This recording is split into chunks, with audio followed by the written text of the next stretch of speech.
সকালে ঘুম থেকে উঠেই দেখি শাশুড়ি অনেক কিছুর আয়োজন করতেছে। মুরগির মাংস, গরুর মাংস সব কিছু রান্নাবান্না করতেছে। আজকে অনেকগুলো মেহমান আসবে। তো আজকে কি অনুষ্ঠান হচ্ছে সেটা নিয়ে থাকছে আজকের ভিডিও।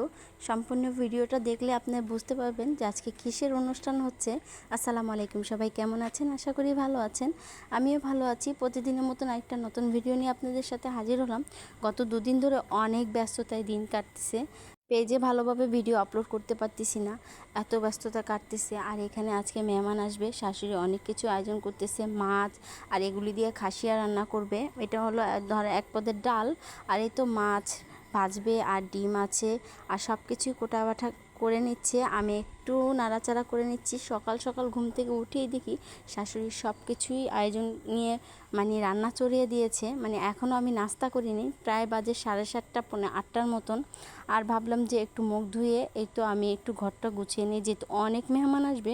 শাশুড়ি মা বলল তো একটু ভালোভাবে ঘরদুয়ারটি গুছিয়ে নাও, সুন্দর সুন্দর করে বিছানার চাদরটি বিছিয়ে নাও। আর এই তো আমি এখন যেহেতু অনেকগুলো রুম, সব রুমেরই কিন্তু নতুন নতুন চাদর বিছাবো। আর এই তো আমি প্রথমে ভাবির রুমটা ধরেছি, কারণ অন্য রুম আমি একটু পরেই বিছানার চাদরগুলো গোছাবো। আর আমার এই তো ছোট্ট সোনা তো আছেই, আমার পিছে পিছেই সকাল ভোরেই উঠে গেছে, আমি উঠলে ও উঠে যায়। আর এই তো এখন আমি বিছানার চাদরটা বিছিয়ে নিচ্ছি। আর ঝাড়ু পাচ্ছিলাম না, তো ঝাড়ু দিতে পারিনি, পরে ঝাড়ু দিব। আর এই তো এখন বিছানার চাদরটা সব কিছু গোছানো শেষ। এখন নাস্তা করে নিচ্ছি। শাশুড়ি মা বলল নাস্তাটা করে নাও। এখানে উনি রান্না করতেছে আর আমি এখানে বসে বসে নাস্তা করতেছি একটু রিল্যাক্সে। অনেকগুলো কাজ করেছি, সামনের রুমেও কিন্তু বিছানার চাদর সব কিছু গোছানো শেষ, ঘর ঝাড়ু দেওয়া শেষ। আর একটু রিল্যাক্সে বয়ে চা খাচ্ছিলাম। অনেকটাই ধকল যাচ্ছে ইদানিং ধরে শ্বশুরবাড়িতে এসে।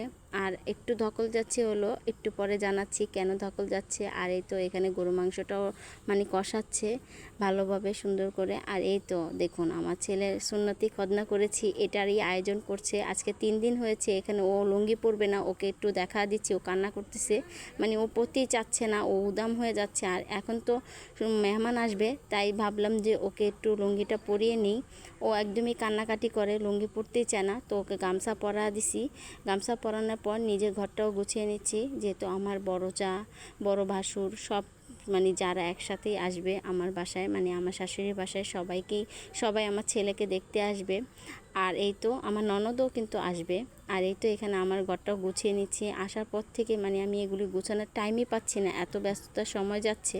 তো এর জন্য ছেলেটাও অনেকটাই জ্বালাতন করতেছে, রাত্রে ঘুমাতে পারছি না। আর আসার পর থেকেই তো একটার পর একটা মেহমান, এটা সেটা শ্বশুরবাড়িতে, যে ঈদ যাওয়ার পর থেকেই অনেকটাই ধকল যাচ্ছে। আর ছেলেদেরকে নিয়ে এত ব্যস্ত থাকি, আর এই ছেলের তো এখন সুন্নতি খতনা করেছি, তো এই জন্য অনেকটাই ব্যস্ত দিন কাটাচ্ছে।